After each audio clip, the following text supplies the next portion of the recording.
It's a 2023-2024 Philadelphia 76ers season preview next on The Dime.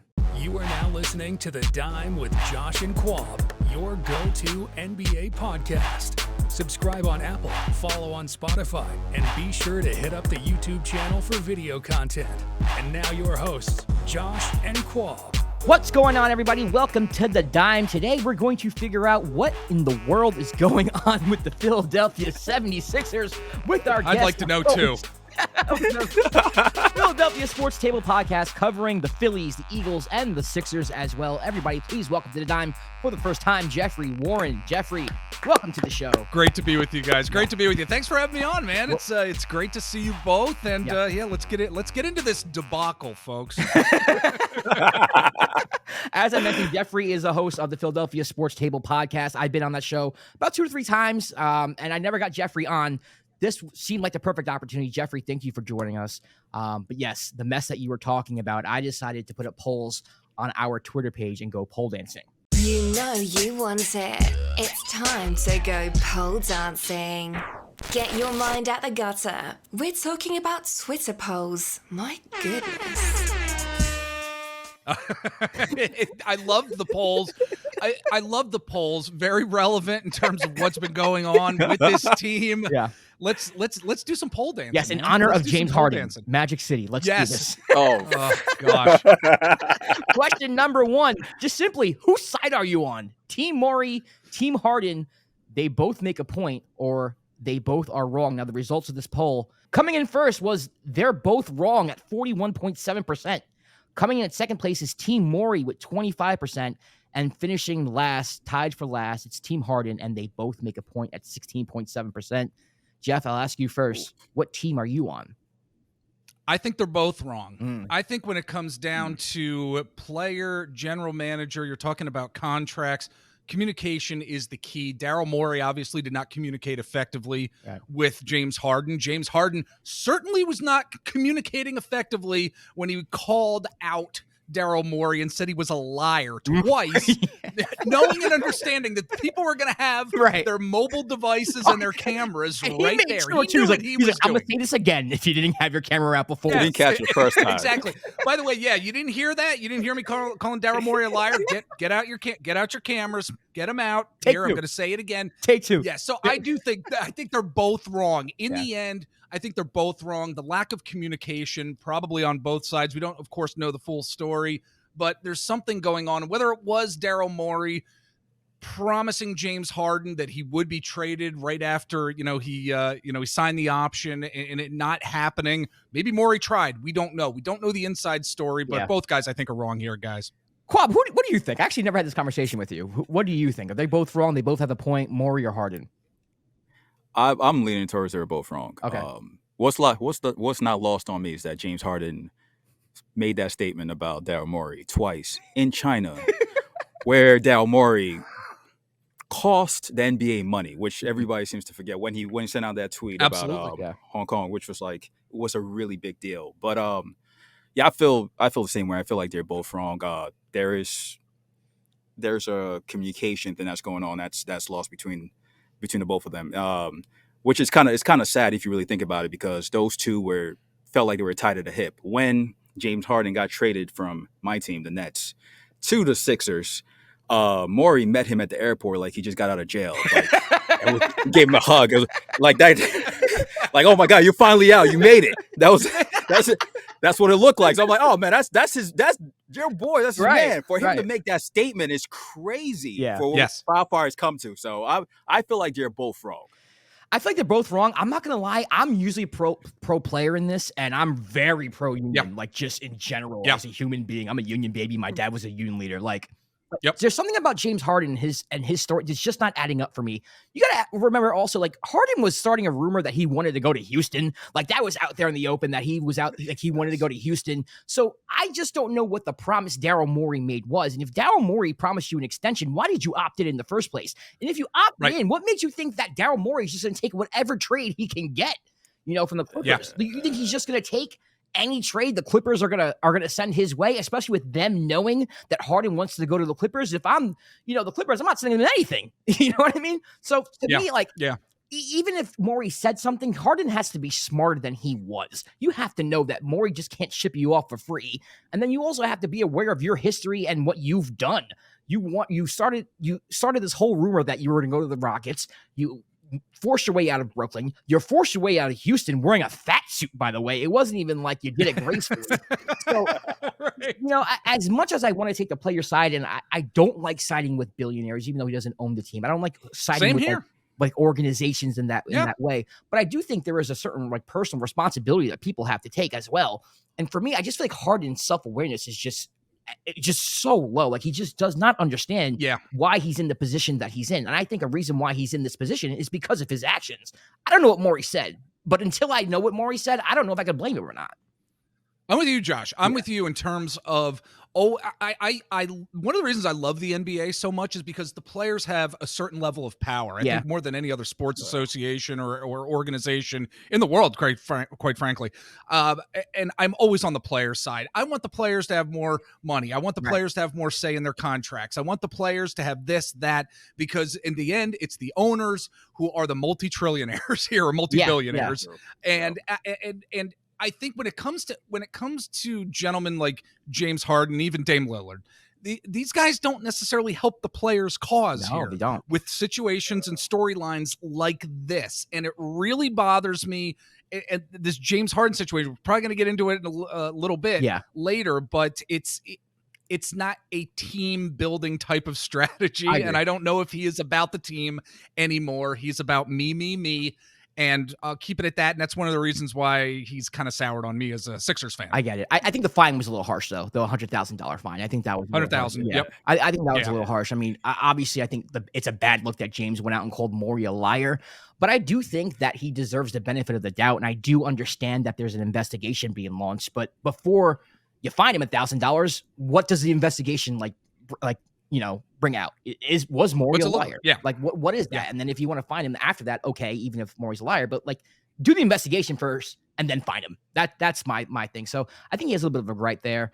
I just think it's a messy situation that I don't know if it can be rectified, but we'll talk about that later. Let's move on to the second poll question. And it is, what is Tyrese Maxiell's ceiling? Coming in at first at 66.7%, that's 2/3 of the people saying that he's an all-star. His ceiling is an all-star. Coming in at 22.2% in second place is starter, fringe all-star. 11.1% says he's a bench player, and 0% said that Tyrese Maxiell would be in the Hall of Fame, which I think is fair. I'm a huge fan of Maxey, Jeff, a huge fan of him. Where do you fall in this poll? I'm falling on the all-star. Yeah. Side of things. I think would you say 2/3 of the respondents? Yeah. It was all-star. I mean, look, so far within his career, 3 seasons, I don't think even us in Sixers Nation didn't realize that he would be averaging 15.4 points per game at this point in his career. 3.3 assists, shooting from 2-point range, 47.9%, from 3-point range, 41.4%. These are pretty damn good numbers for somebody we didn't necessarily think was going to do this when he was drafted by the team. I absolutely think he could be an all-star. And I think given the situation, I was gonna mention this a little later, but given the situation that he went through this past season, being a starter, then coming off the bench, various roles, and he was able to adapt. And I think that adaptability shows a lot about what type of development he has not only gone through, but can continue with in the future. I think Tyrese Maxiell can definitely be an all-star in this league for sure. Yeah, I like Maxiell a lot. Give him the keys. Give Tyrese Maxiell the keys. I mean, especially with this Harden situation going on, Tyrese Maxiell shows you that he can score the basketball. I think he needs to be a little better of a distributor, but that was never his role on the team to begin with. It was just come off the bench, get buckets. So I like Tyrese a lot. Obviously, making the All-Star team is hard. You have other guards in the conference that are well deserving as well. But there's, I think he can average 20 a game, easy. If he's a starting point guard, that's his role. So for me, I am with. Well, he did this past season, 20.3 points per game. That's what he averaged. There we go. Yep. So you got 20, and so he can take it up to 23, 24. He's just getting started. He's not in his prime. Bob, what do you think? Where would you have answered on this poll? I had it starter, fringe all-star, only because I just think it's so hard to make the all-star team as a guard in the East. There's just so many guards. Great point. Yeah. If you look at it like just in some of the top guards that didn't make all-star teams this year, we talked about previous episodes. We're talking about Jalen Brunson and other top guards. So it's just that's the tough part about it. But he's just so talented. And one thing about Maxey, we always talk about his work ethic. Everybody like raves about it, and he always puts in the time to get better. So I think he has the potential to be like an all-star. Just like you said, give him the keys. What it's looking like moving forward. All right, and the final question number 3, will Joel Embiid win a title with the 76ers? 100%. 100% said no. It's still 100%? Wait. It's still 100? Nah, because that's incredible. When you put the poll out early, I got like a couple of messages from like my friends who are Sixers fans. They were like, yeah, I voted no. And I'm like, damn, no. Just down on the Sixers. Surprise me. Listen, oh man, 100% though. Here's what I'll say before I turn to you. I think the Sixers are at probably the lowest point they've been at in years. Even when they lost to the Hawks in the Eastern Conference semis, you were like, all right, well, they still got Ben Simmons at the time. Wasn't a ridiculous. That's a good point. You still have Joel Embiid. You still have this nucleus that you can, kind of mold a championship team around. The Hawks thing could have been looked like as a fluke, COVID year, blah, blah, blah, blah, blah, blah. Now everything with Harden going, you have a new head coach. You don't know what that's going to look like. It just feels like an opportunity for NBA fans to kick the Sixers while they're down, And I always thought that Sixers did have a championship window. I don't think it's closed. I think a lot of things can happen between now and the NBA trade deadline. Who knows who the Sixers get if they get anybody? I still think there are players like Tobias Harris who can turn it around a little bit and maybe be a little more valuable. If not, he's still a piece that you can trade for another valuable piece. We mentioned Tyrese Maxiell. I don't think the window is closed. I don't know if I'd put money on them to win a title, but I don't think the window is closed. Jeff, what do you think? Oh, boy, I really tend to agree with you. However, when we look at what's past as prologue, and we have continued to see time and time again that second round exit. Yeah. And the hope that we had as a fan base, the hope that us Sixers fans had, especially in March when their schedule was absolutely brutal and they got through it. Yeah. And we're sitting there saying to ourselves, we talked about it on our podcast, my gosh, this might be the year they're able to get through this difficult schedule. They're able to come out on top against some very formidable teams, and on the road, oh my gosh, we may be able to get past the second round. Right. And then we saw how that manifested itself. So again, I think for me, what is past is prologue. I need to see it to believe it. I cannot hold out hope anymore. A 3-2 series lead, man. You had it. You had it. Jeff, you had it. Oh, gosh. I had that. Yeah. I had the Eagles losing the Super Bowl, the Phillies losing the World Series. Right. So close. So close.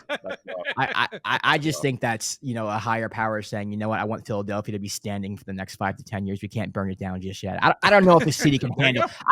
I really don't know if the city can handle Eagles, Phillies, Sixers championship in 1 year. That would I think Philly would. A lot of insurance would be filed. Home insurance, car insurance. This could be a lot of heart attacks. A lot of heart attacks. For sure. Quad, what did you have? I guess no. Everyone voted no. So what do you mean? Yeah, I had no. I didn't think I. Yeah, that was a dumb. I didn't think I was going to be part of the 100%. Though that's kind of like, man. But like you said, it feels like people are kicking the team when it's down. With the way the NBA is, it's something happens every day, and every week. So we don't necessarily know what the future looks like. Maybe Harden and Daryl, they get to the talking and they figure it out and the team comes back. That's still a top team in the East. Yeah. Regardless how you feel. Like James Harden, with all his playoff faults, I'll say that, on that team with Maxey, with Embiid, that's still a top team in the East regardless. So anything can happen moving forward. I don't know what it looks like though. I'm at no, but I don't know what it looks like because a trade could happen, a trade couldn't happen.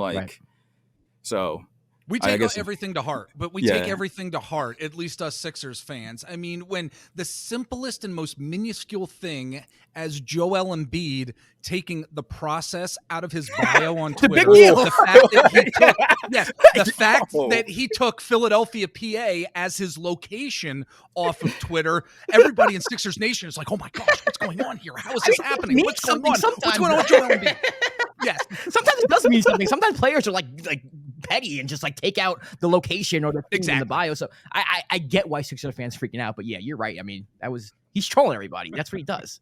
Yes, that's what he does. Absolutely. That's what he does. I mean, to transition off that, then how do you think that with this going on with Harden and Daryl, how do you think it's affecting Joel? Because he made that troll statement when during that interview when he was like, hey, if I win a championship here or somewhere else, didn't need to say that. He didn't need to say that. He did not. Like everybody was like, wait, why would you say that? Why would you like start that, light that little bit of a flame? Yeah. So how do you think that's affecting Joel moving forward? I think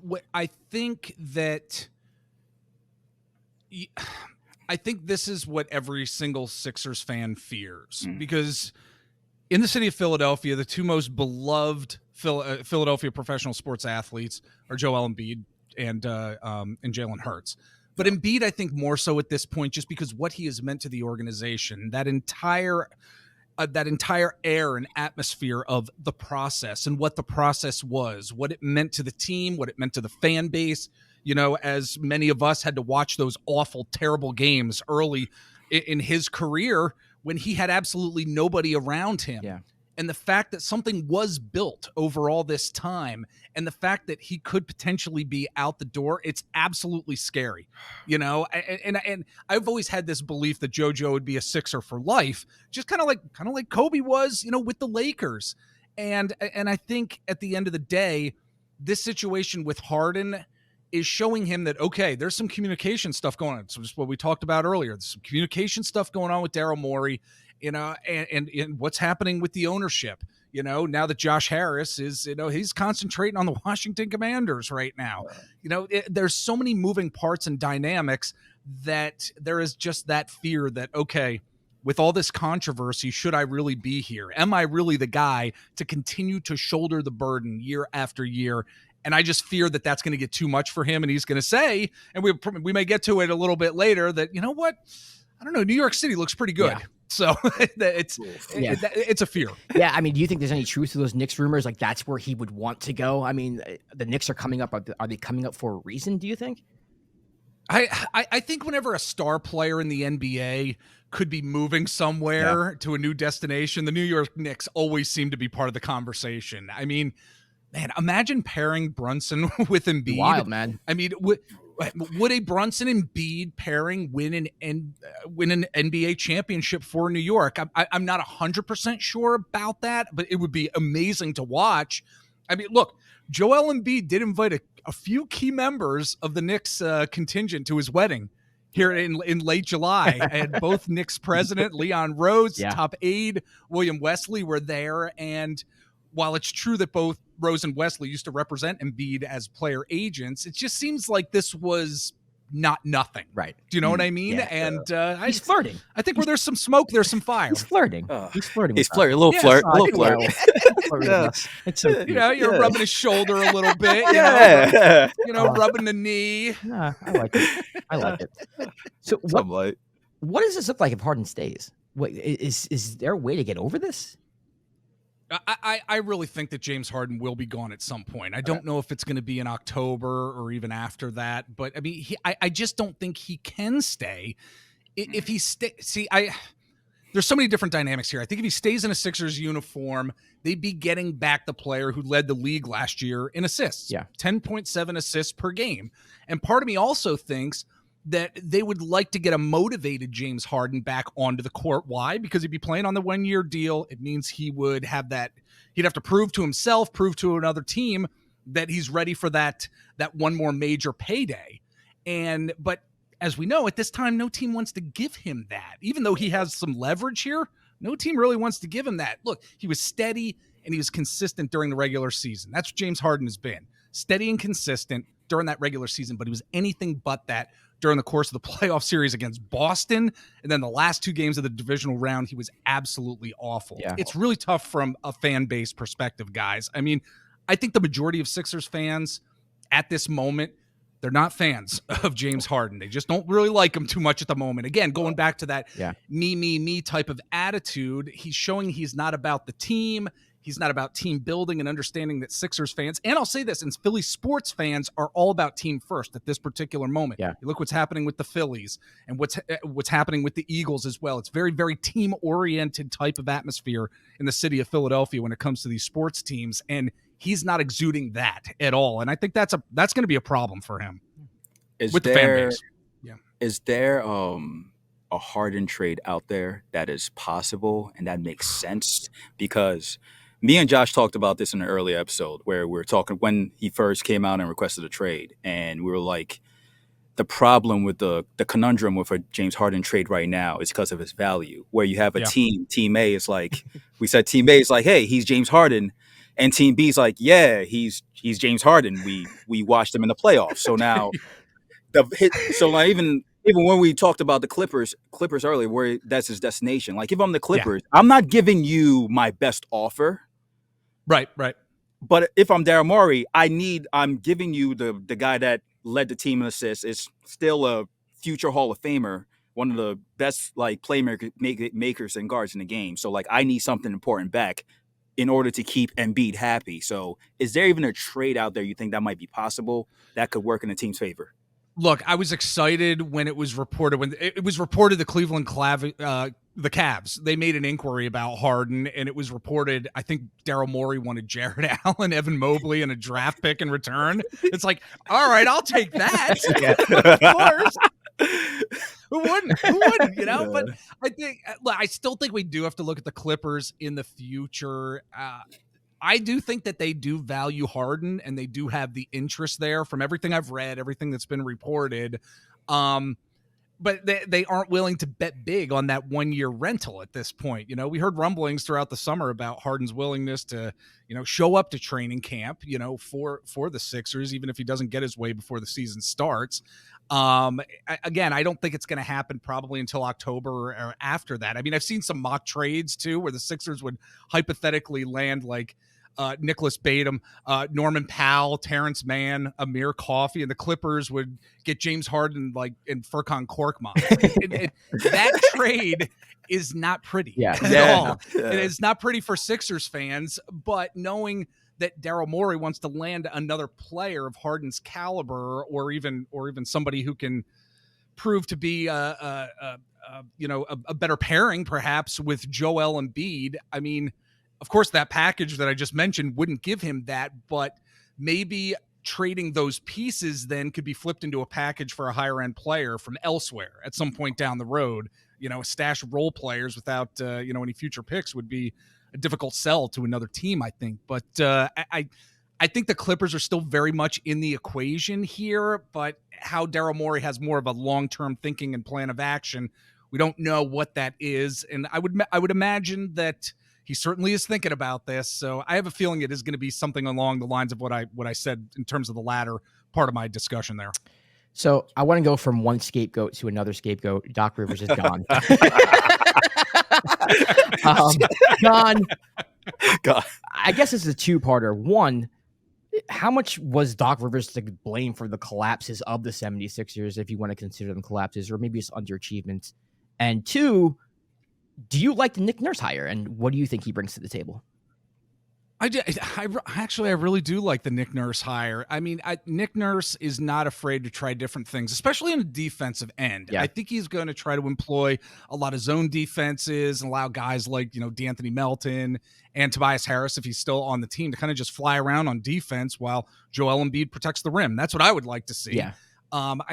He's going to encourage players to be a little overzealous on that end of the floor and be active from the get-go to really help fuel their offense, I believe.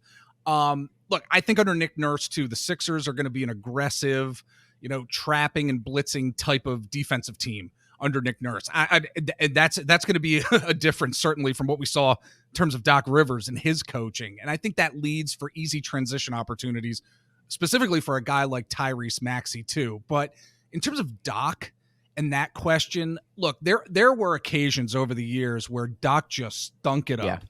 There is absolutely evidence where he stunk it up, but he is not the reason why the Sixers weren't able to get out of the second round this past season. In fact, Sixers Nation was just going back to what I said before about March and that schedule. Sixers fans were loving Doc based on his rotation, based on the lineups in March. It was a brutal schedule. They got through it with flying colors. So I think toward the end of his tenure, no, Doc was not necessarily the main problem, but he certainly stunk it up from time to time. We saw that. I think everybody who follows Eastern Conference closely really, really saw that. How do you feel about, okay, I guess Nick Nurse was one of the offseason moves the Sixers made. How do you feel about some of the other offseason signings they had? Oh, jeez. They could start five things. I think we've heard it. You know? Let's do it. Oh, right. real quick with that though. I feel like the one thing that was very understated during the Ben Simmons trade, the Ben Simmons James Harden trade, was that you guys lost Andre Drummond, who to me was like a reliable big that could give minutes, like reliable minutes to actually give Embiid like time to actually sit on the bench and not have to be like, oh, you're just biding time for Embiid. It's more like he's getting rest, so he doesn't have to go out all the time. Is there who do you guys sign? Who? Mo Bamba?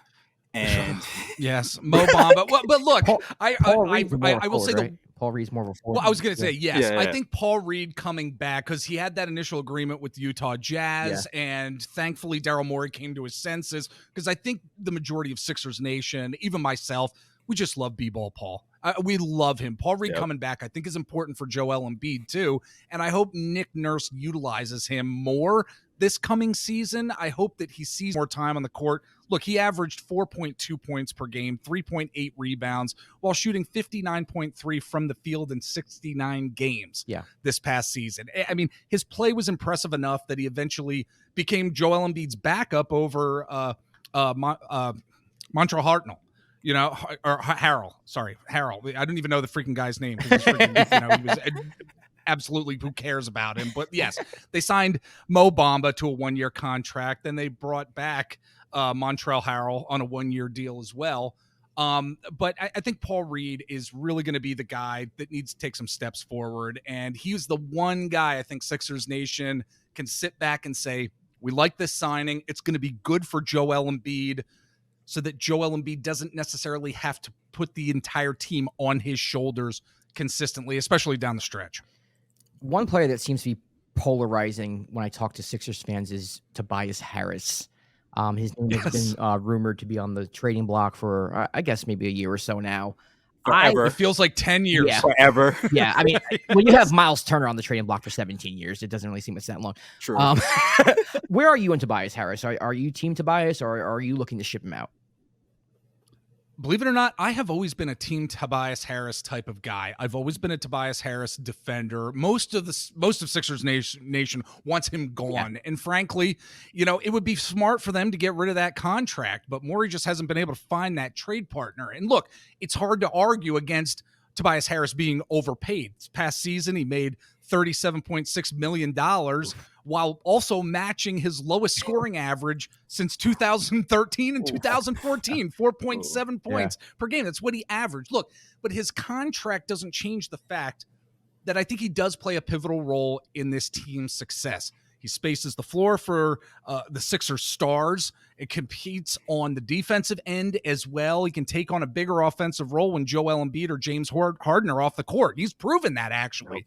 So, I mean, look, and he's averaged 19 points per game over the previous 5 seasons, and I think he could be capable of more, quite frankly, where Sixers Nation, under Nick Nurse, he may be utilizing him more, and I think he intends to get Tobias Harris more involved from an offensive standpoint. Remains to be seen, but in other words, with Tobias Harris, I guess the dollars to buckets analysis may not seem quite so lopsided this coming season. So I'm still on the Tobias Harris train here. Okay. What do you think is the ceiling for this team if Harden returns? And what do you think is the ceiling for the team if he gets traded, like hypothetically he gets traded? I don't know what the trade looks like, but either way, what do you think would be the outlook for the team? The way the team is constructed right now, I think the ceiling for the team could potentially be, and I'm the same as you. I know exactly what you're going to say. I've been saying this for 4 years now, in the same exact way you've been saying it. Go ahead. You say it. I honestly think they could if things go right for them, because we've seen other NBA teams surprise us, and I think the Sixers could surprise us because of Tyrese Maxiell and his continued development. What do you mean by surprise us? What do you mean by surprise us? Josh just wants you to say it. Oh, I'm so scared. Could they get to the Eastern Conference Finals? Could they? I hate what I said before. What's past is prologue. Yeah. They haven't been able to do it. Yeah. Do I think they could? You're asking about a ceiling here, okay? Yes. Yep. The ceiling, I think, could be the Eastern Conference Finals. Okay, I think it could be. Okay, I'm saying finals. He's saying Josh thinks finals.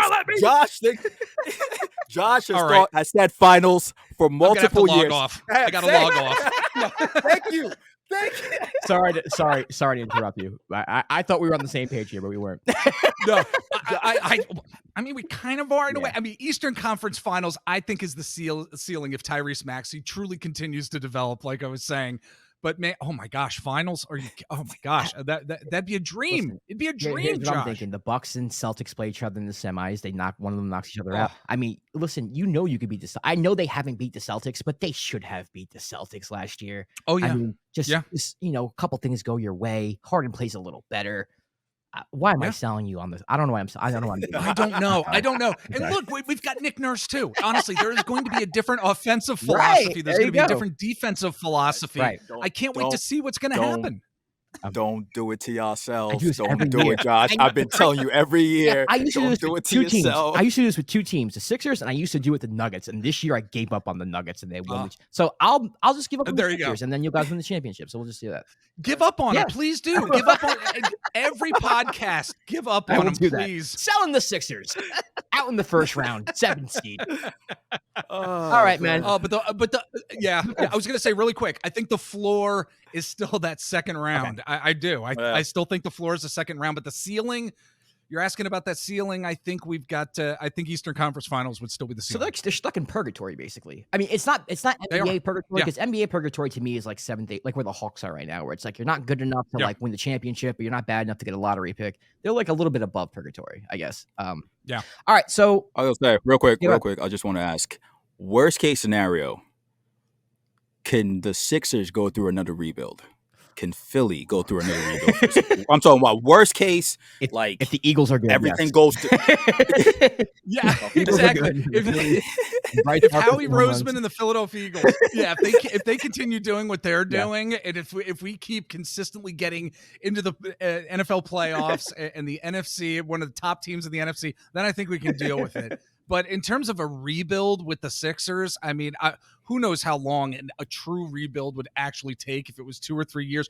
Look, a lot of us Philly sports fans, we're going through a rebuild right now with the Philadelphia Flyers.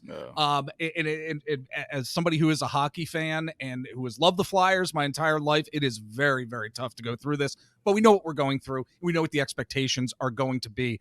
I think if a Sixers rebuild were to start happening, it would be a punch in the face to every fan. And I think it would be difficult for folks to really support the organization and team if that were to happen. Ooh, wow, strong words. All right. So before we let you go, I know it's kind of unfair because it's the preseason. I mean, we don't even know what the trade deadline is going to bring us. But if you had to give an objective season prediction, what would it be?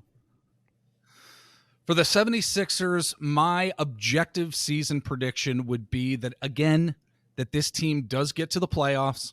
I think we're going to see some dominant play from Joel Embiid.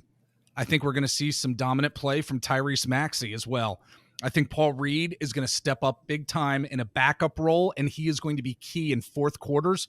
And I also think that this team will still get to the second round of the playoffs. And I don't think they will get out of the second round of the playoffs.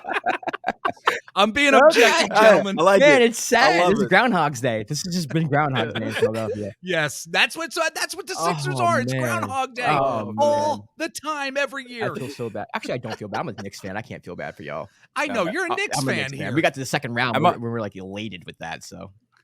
Yes. And I'm a Nets fan. You guys swept us, so I'm cool. Oh with it. Gosh, I'm cool with it. Yeah. So. All right, Jeff, thanks for coming on, man. Definitely had a great time with you. Let everybody know where they can find you, follow you, anything you got going on. Let them know. Guys, thank you so very much for having me. Great talking Sixers with you. And you can find us at PhiladelphiaSportsTable.com. It's where we have all of our podcasts. But we're also, of course, on Apple Podcasts, Spotify, all major podcasting platforms. And at Philadelphia PST on Twitter. That's where you can follow the show. You can follow me at Jeffrey_Warren. And again, Philadelphia Sports Table. So, guys, man, thank you so much. It was great talking to you. And, best of luck to all of our teams this coming season. It's going to be interesting, man. I need it. Yeah. Yes. Thank you very much. Listen, if you want to follow the Dime, you can at the Dime NBA. I'm Josh Rodriguez at Josh_Rodriguez_. He's Quab at Quab AKES. Make sure you like, subscribe, hit the notification bell thing on YouTube. We have a YouTube channel now, which is cool. So we're doing that now. So until next time, we'll catch you for another episode of the Dime.